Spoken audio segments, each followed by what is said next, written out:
Assalamualaikum warahmatullahi wabarakatuh. Perkenalkan, nama saya Lagi.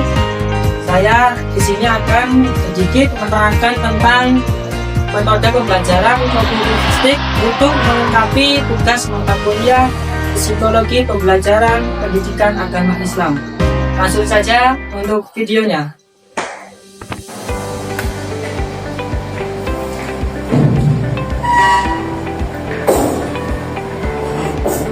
Assalamualaikum warahmatullahi wabarakatuh. Waalaikumsalam warahmatullahi wabarakatuh.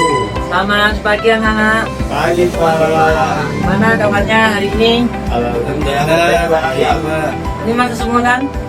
Iya, masuk Pak. Ya, masuk semua Pak. Oke. Hari ini kita akan belajar tentang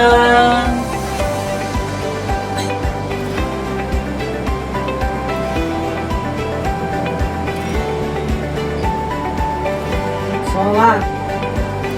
Ada yang tahu hukumnya sholat? Belum tahu.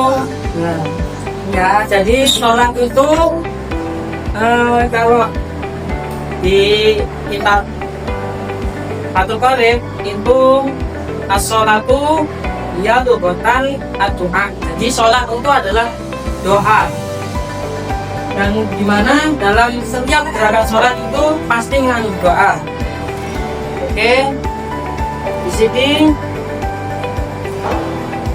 sholat secara istilah adalah ibadah yang terdiri dari perkataan dan perbuatan yang dimulai dari takbiratul ihram sampai dengan salam sesuai dengan tuntutan Rasulullah SAW. Tapi apakah itu maknanya? Mari kita analisis bersama.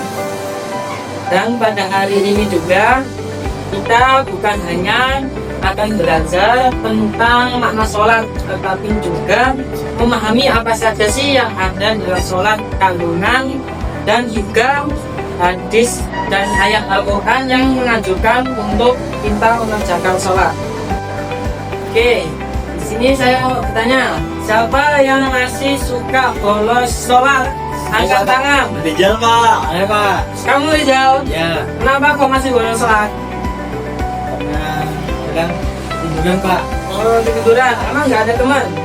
Kadang nggak dibangunin Pak sama Pak. Oh, alah. Di sini juga ada penggalan ayat yang menerangkan tentang sholat.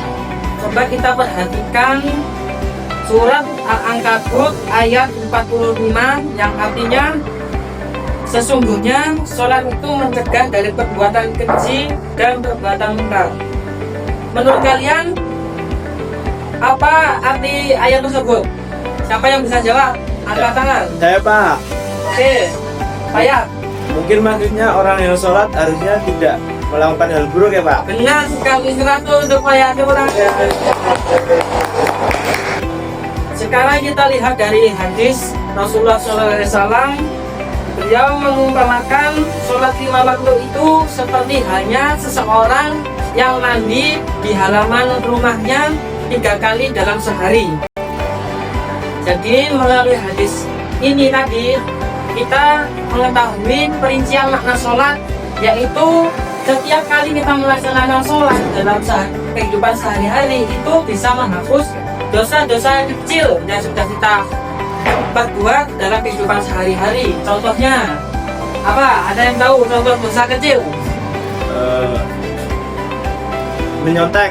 Nyontek. Nah, itu contoh dosa kecil. Melalui sholat kita nantinya bisa sedikit menghapus, nggak sedikit sih, cuma pelan-pelan bisa menghapus dosa-dosa yang telah kita perbuat dalam kehidupan sehari-hari. Oke, sekarang saya mau tanya, kenapa Rasulullah itu memakai perumpamaan sungai dalam penjelasan hadis tersebut?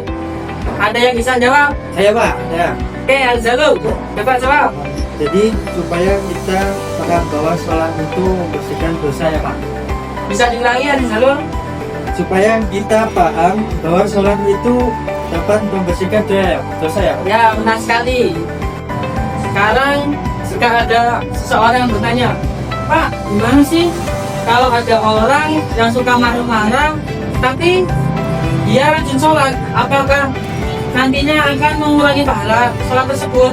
Jawabannya, ya, bisa mengurangi pahala sholat tersebut. Karena sholat itu pada intinya ya kita berniat supaya memperbaiki akhlak, memperbaiki perilaku, dan bisa menjadi teladan bagi diri kita sendiri dalam kehidupan sehari-hari. Oke, dari kesimpulan penjelasan materi tadi dapat disimpulkan bahwa saya sholat itu bukan hanya sekedar memperbaiki akhlak, tapi juga mencegah dari perkara keji dan mungkar, dan juga membersihkan diri atau membersihkan hati dari perbuatan dosa yang sudah kita lakukan. Semoga kita semua bisa memperbaiki diri dan menjauhi perkara mungkar. Allahumma Amin. mungkin cukup sekian penjelasan materi pada hari ini. Saya cukupkan. Assalamualaikum warahmatullahi wabarakatuh. Waalaikumsalam warahmatullahi wabarakatuh. Setelah menonton video tadi dapat disimpulkan bahwasanya teori kognitivistik merupakan hasil pembinaan dan penguatan seorang guru untuk membentuk karakter seorang murid yang baik dan bisa diteladani dalam kehidupan sehari-hari. Dan kelebihan dalam teori ini, guru dapat menggunakan reward atau hadiah sebagai imbalan dari jerih payah seorang murid yang sudah mengerjakan tugas dari seorang guru. Dan kelemahan dari teori ini, seorang siswa akan membaikkan kreativitas, yaitu seorang siswa hanya akan bersemangat untuk mengerjakan tugas apabila seorang siswa itu mendapatkan reward atau hadiah dari seorang guru. Cukup sekian teori kognitivistik yang dapat saya sampaikan. Kurang dan lebihnya saya mohon maaf. Saya akhiri. Wassalamualaikum warahmatullahi wabarakatuh. Bye bye.